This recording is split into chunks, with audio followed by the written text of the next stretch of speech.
Local 304, John Garrettson again for Johnny G TV. Hope everybody's doing good. Hope you're having a good fall. We had a great time at the rodeo last weekend. One of our teams actually placed second in the contractor division. So big shout out to Jonah Longnecker, Dave Shockley, and Travis Savory. They ended up 58th overall, so that's something to hold your head up on, man. That's fantastic.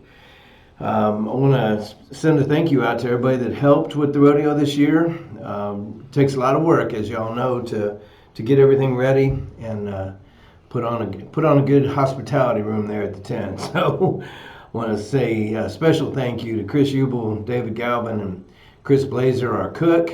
And again, started out with a little bit of rain, but it really turned into a fantastic day, and our tent was well attended. Night before, the hospitality room, Local 304, was a third participant of. So each, between Evergy, Local 304, and 1464, very well attended. Thanks to everybody that attended, and again, everybody had a good time, and everybody was safe. So I appreciate that.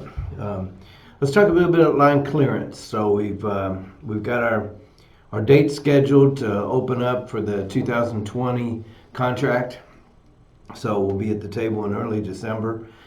So we're starting the process of getting proposals and large committee nominees. So David is going to try to get around to meet everybody and have the discussion. But in the meantime, I know you guys are working some extended hours. So please feel free to email Local Union 304 or David Galvin specifically at davidg@IBEW304.org and send in proposals, nominations for the large committee. What I'd like to do is be able to get all the proposals put together and then have a large committee meeting to go through those proposals as to what goes to the table. So it'd be nice to have 5 or 6 guys to be able to sort them out for us. As a reminder, there's a lot more of the contract than just wages, and I know that we struggle on the wage side because of the contract that the contractors have with the utility, and so we got to look at other things that help find us success in that. So keep that all in mind as you're looking for proposals. KGAS, we had a great joint labor management team meeting, and urge all the stewards to that'll get that information to be able to share it. So if you hit up your steward in the next month or so and see if he's got those minutes so you can go over them, and please stay in touch with us as we meet quarterly. The next meeting's in January, so if you have some issues you'd like to see addressed that you can't take care of at the local level, then we want to escalate that up to the JLMT. So keep that in mind as you're working out there and making sure we have a voice in our working conditions. Westar, I know they're going through and doing the Empower presentations. The subcommittee met and put out the minutes to that. Again, went out to all the Westar stewards. So you can hit up your Westar steward for that information. I know that there's a lot of misinformation out there, so it's very important that you get the right facts whenever you're making decisions. One of the things that's talked about a lot, and you need to understand this, is that if age 59 and a half and above, according to the IRS, then you can move that money around without any penalties. If you're under the age of 59 and a half, you can still roll the company's contribution and any profits that it made into an IRA with Vanguard, but you lose your company match for 6 months in doing that. The summary plan description allows you to do that every quarter if you choose, but you lose your company match for 6 months whenever you do that. So keep those things in mind as you're looking at what to do. Again, I know that we talked a lot about fees, and we started having some of the committee members do some fee comparisons if they were in Empower and what that would look like.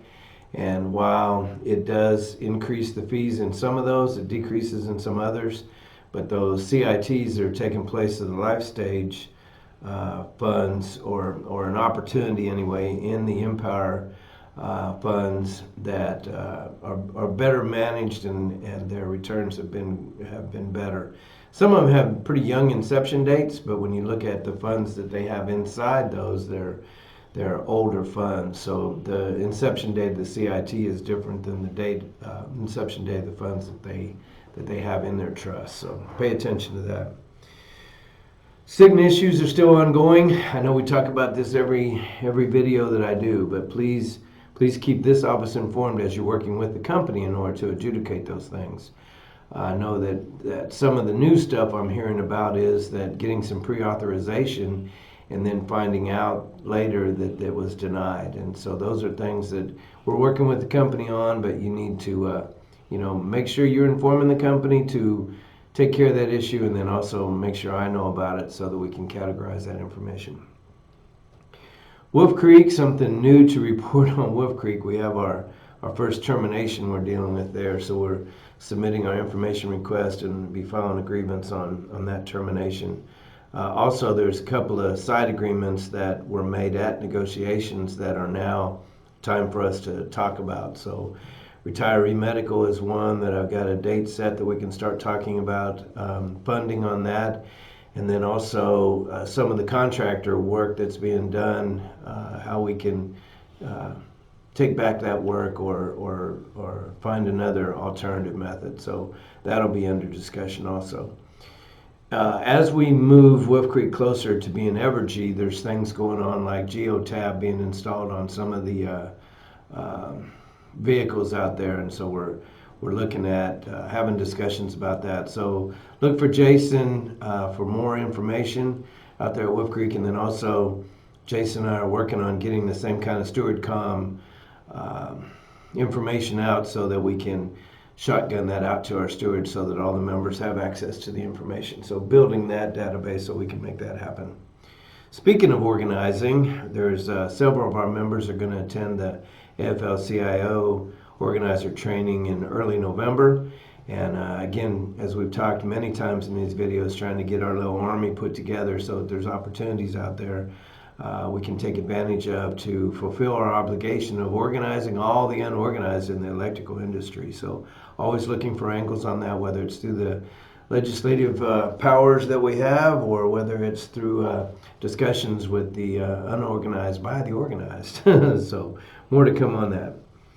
Job fairs are continuing throughout the state, and something recently that I'm seeing is that schools are starting to look more at not just making sure you're ready to go to college, but then also what kind of skilled craft work is available out there. So I encourage any of you who to go back to your alma mater and talk about what's the opportunities that we can talk to those students, future members, if you will, about the advantages of learning a skilled trade as opposed to going to college and having to pay for that information that sometimes you can struggle with landing your first job. So call the hall for more information, but your alma mater would be a real good start to talk about maybe you attending a career fair with those kids to let them know what's going on.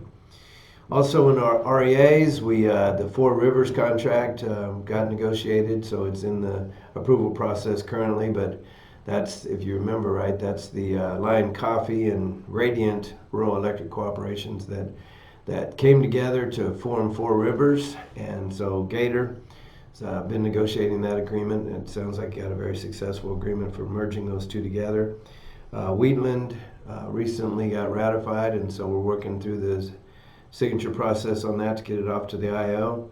DS&O is currently at the IO waiting for that approval so we can get you guys books printed up, and Midwest Energy is going to the table here real soon, along with North of Grumman coming right the first part of November. So lots of happenings again at Local 304. Thank you for all of your involvement, and we look forward to talking to you real soon again. Have a great one. Thanks.